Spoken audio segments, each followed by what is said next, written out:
누가복음 22장 54절부터 62절까지의 말씀입니다. 한 절씩 교독합니다. 예수를 잡아 끌고 대제사장의 집으로 들어갈새 베드로가 멀찍이 따라가니라. 사람들이 뜰 가운데 불을 피우고 함께 앉았는지라. 베드로도 그 가운데 앉았더니 한 여종이 베드로의 불빛을 향하여 앉은 것을 보고 주목하여 이르되 이 사람도 그와 함께 있었느니라 하니, 베드로가 부인하여 이르되 이 여자여 내가 그를 알지 못하노라 하더라. 조금 후에 다른 사람이 보고 이르되 너도 그 도당이라 하거늘 베드로가 이르되 이 사람아 나는 아니로라 하더라. 한 시간쯤 있다가 또 한 사람이 장담하여 이르되 이는 갈릴리 사람이니 참으로 그와 함께 있었느니라.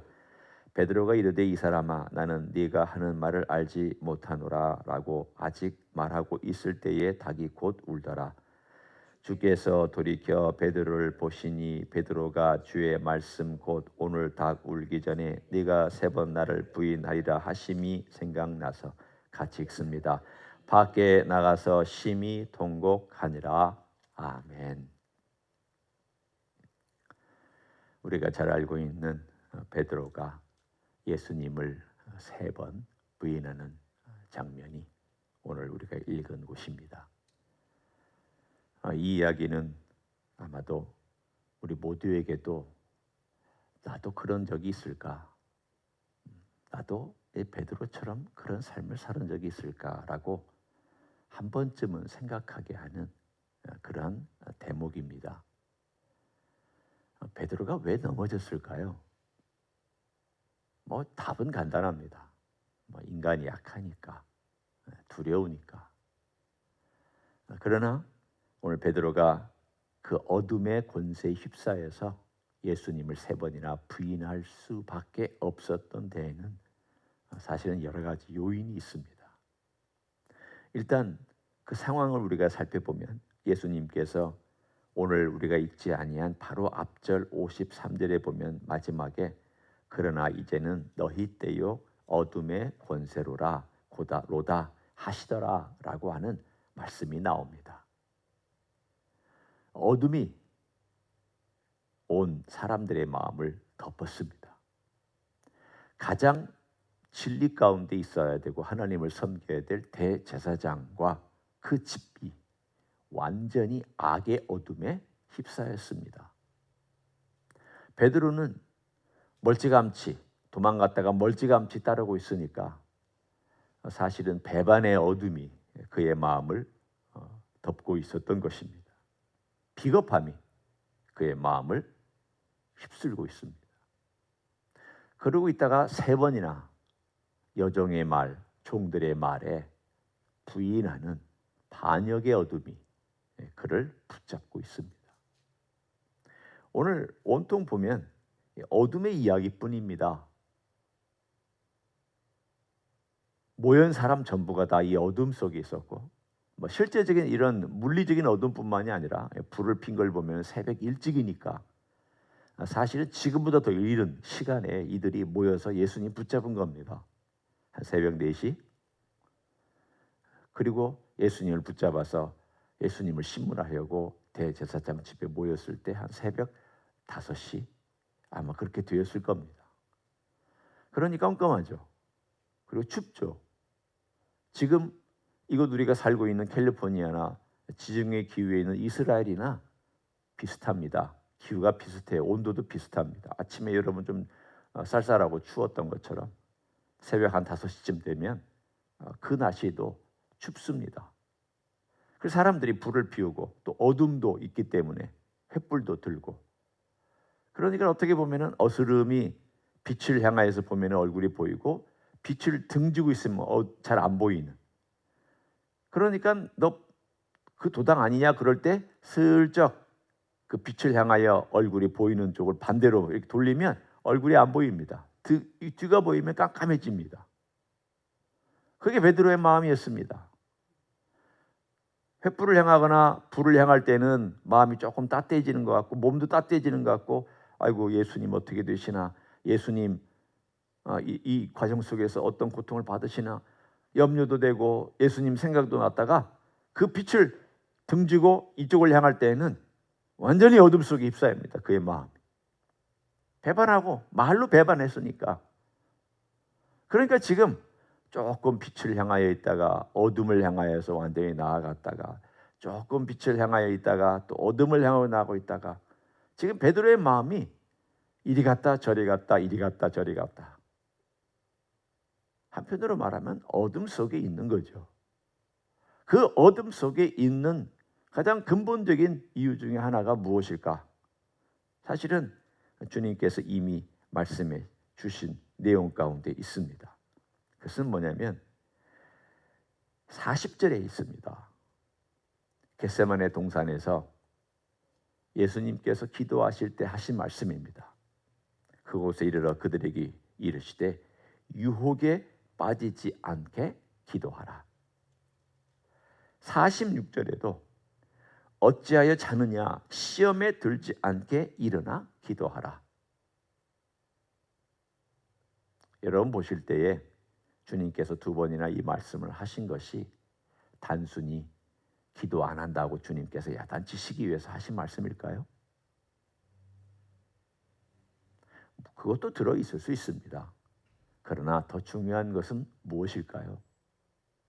그것은 다가오는 위험과 유혹 앞에 마음을 준비하고 있었어야 됩니다.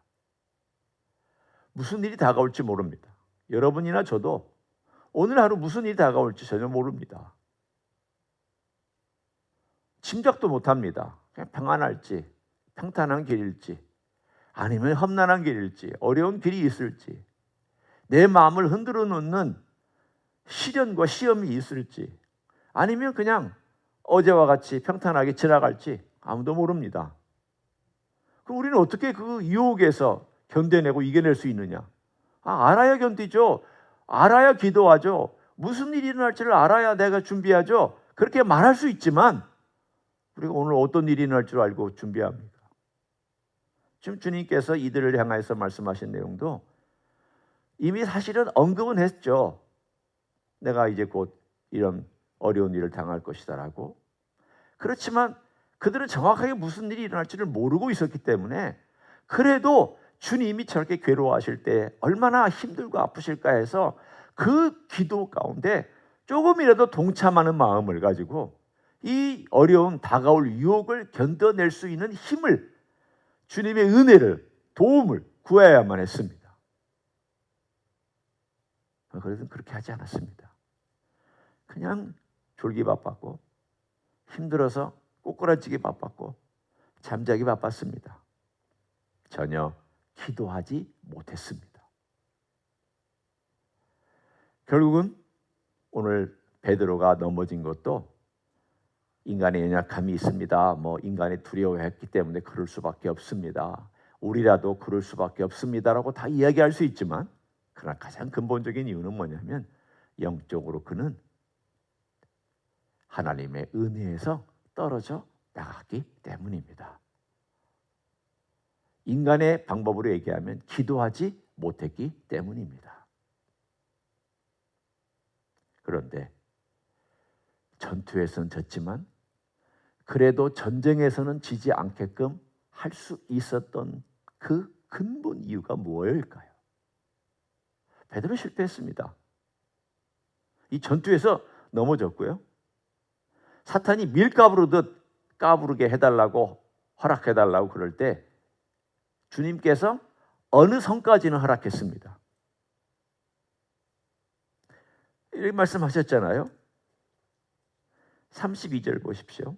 31절 시몬아 보라 사탄이 너희를 밀가부르듯 하려고 요구하였으나 그러나 내가 너를 위하여 네 믿음이 떨어지지 않기를 기도하였노니.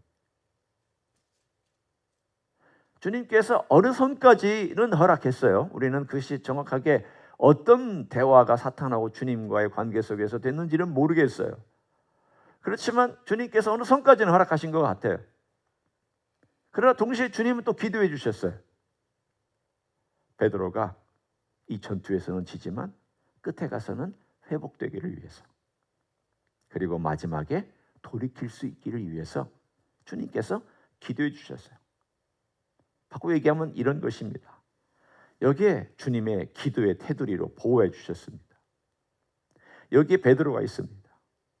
사탄이 막 뒤흔들 때도 베드로는 기도도 못하고 영적으로 준비가 안 돼서 떨어졌습니다. 꼬꾸라졌죠. 실패했죠.